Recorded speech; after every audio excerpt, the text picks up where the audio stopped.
ध्यान देते हैं डी ब्लॉक के तत्व किसे कहते हैं। आपको पता होगा टोटल 118 एलिमेंट को 4 ब्लॉकों में बांटे गए हैं, एस, पी, डी और एफ ब्लॉक, जिसमें से आज हम डी ब्लॉक के तत्वों के बारे में पढ़ेंगे। डी ब्लॉक के तत्व किसे कहते हैं, डी ब्लॉक में कितने एलिमेंट हैं, डी ब्लॉक कहां से कहां तक है, डी ब्लॉक के तत्वों को संक्रमण तत्व क्यों कहते हैं, इसके बारे में विशेष ध्यान देते हैं।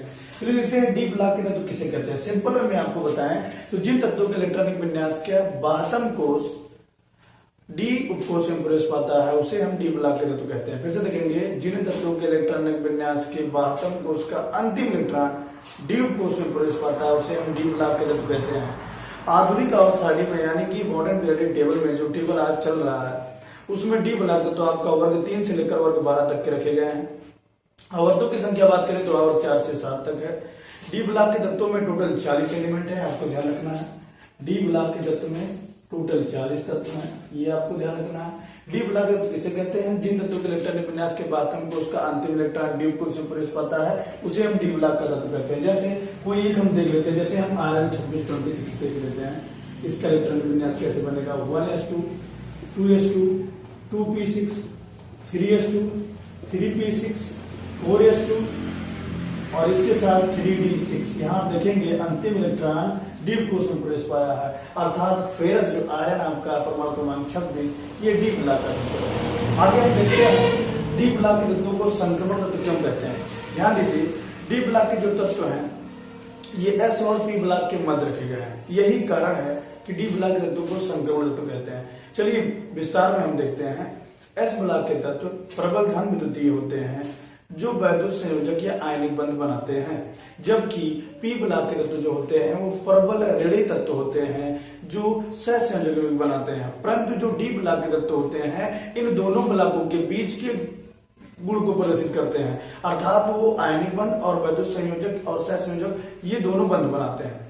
तो इसलिए हम कहीं ना कहीं ये कह सकते हैं कि डी ब्लॉक का जो तत्व है वो एस ब्लॉक से कुछ क्वालिटी ले लिया है और कुछ क्वालिटी पी ब्लॉक से ले लिया है, यानी कि इन दोनों ब्लॉकों के बीच का गुण प्रदर्शित करता है। यही वनली वन कारण है कि डी ब्लॉक के तत्वों को हम संक्रमण तत्व कहते हैं।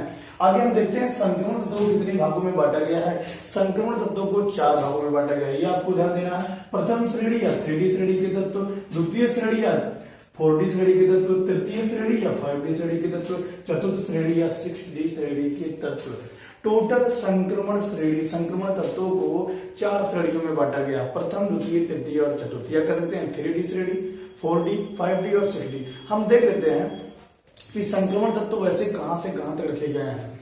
यहाँ जो प्रथम श्रेणी का 3D श्रेणी के जो एलिमेंट हैं ये परमाणु क्रमांक 21 से रखे गए हैं। आपके 21 का मतलब स्कैंडियम, और स्कैंडियम से रखे गए हैं 30 तक, जिसे हम 30 नहीं 29 कीजिए, 29 कापर हो जाएगा आपका, 29 कापर, ये आपके हो जाएंगे प्रथम श्रेणी या 3D श्रेणी के संक्रमण तत्व। ये आपको ध्यान देना है। यहाँ आपको ये ध्यान देना है कि हमने जिंक 30 क्यों नहीं लिया, क्योंकि आप थोड़ा सा एक्स्ट्रा शॉर्ट में देख लीजिए। जिंक है, CD है, Hg है, ये तीनों संक्रमण तत्व नहीं है, क्योंकि इन तीनों के 72 कोष के जो डी ब्लॉक हैं ये पूर्ण रूप से भरे हैं, यानी कि इनका इलेक्ट्रॉनिक विन्यास D10 पर खत्म होगा। जैसे यदि हम जिंक का इलेक्ट्रॉनिक विन्यास बनाना चाहें, परमाणु क्रमांक 30 है, तो ये आपका हो जाएगा 1s2 2s2 2p6 3s2 3p6, इसके अतिरिक्त आपका 4s2 और 3d10। यहाँ देखेंगे इसके बाह्य कोष का जो डी कोष है ये पूरी तरह भरा है, इसलिए हम जिसमें D10 होता है अर्थात जिंक, कैडमियम और Hg को, इसे हम संक्रमण धातुओं के बाहर रखें, इन्हें हम संक्रमण तत्व या संक्रमण धातु नहीं कहते हैं, यही कारण है। आगे द्वितीय श्रेणी आपके रखे गए हैं 39 यट्रियम से लेकर आपके रखे गए हैं 47 Ag तक, यानी कि चांदी। और तृतीय श्रेणी यानी कि जो 5D के होंगे ये आपके रखे गए हैं 72, यानी कि HF से लेकर HF हाफनियम है, ध्यान दीजिएगा, HF हाफनियम यहाँ से लेकर रखे गए हैं आपके AU कितना हो जाएगा आपका 79। और यहाँ जो चतुर्थ श्रेणियां हैं ये आपकी रखे गए हैं 104, परमाणु क्रमांक 104 रदरफोर्ड, और यहाँ से लिए गए हैं आपके 112, जिसमें आपका है CN का मतलब कॉपरेंशियम, कॉपरनीशियम समझ लीजिए। ये आपके टोटल डी ब्लॉक के तत्वों को यानी कि संक्रमण तत्वों को 4 भागों में बांटा गया है, जिसमें से इसका आप स्क्रीनशॉट लेंगे कि कौन सा श्रेणी कहां से कहां के तत्वों को रखता है। आगे हम देखते हैं संक्रमण तत्वों या डी ब्लॉक के तत्वों के सामान्य लक्षण, गुण, इनके बारे में विशेषताओं के बारे में देखते हैं। मुख्यतः सबसे पहले आपको ये जानना है कि डी ब्लॉक के तत्वों का अंतिम इलेक्ट्रॉन डी कोश में प्रवेश पाएगा। हाँ, कोई ऐसा है जिसमें D10 डी पूरी तरह से भर गया है, उन्हें हम संक्रमण तत्व या संक्रमण धातु नहीं कहेंगे। डी ब्लॉक के सभी तत्व, अधिकांश तत्व लगभग ठोस है।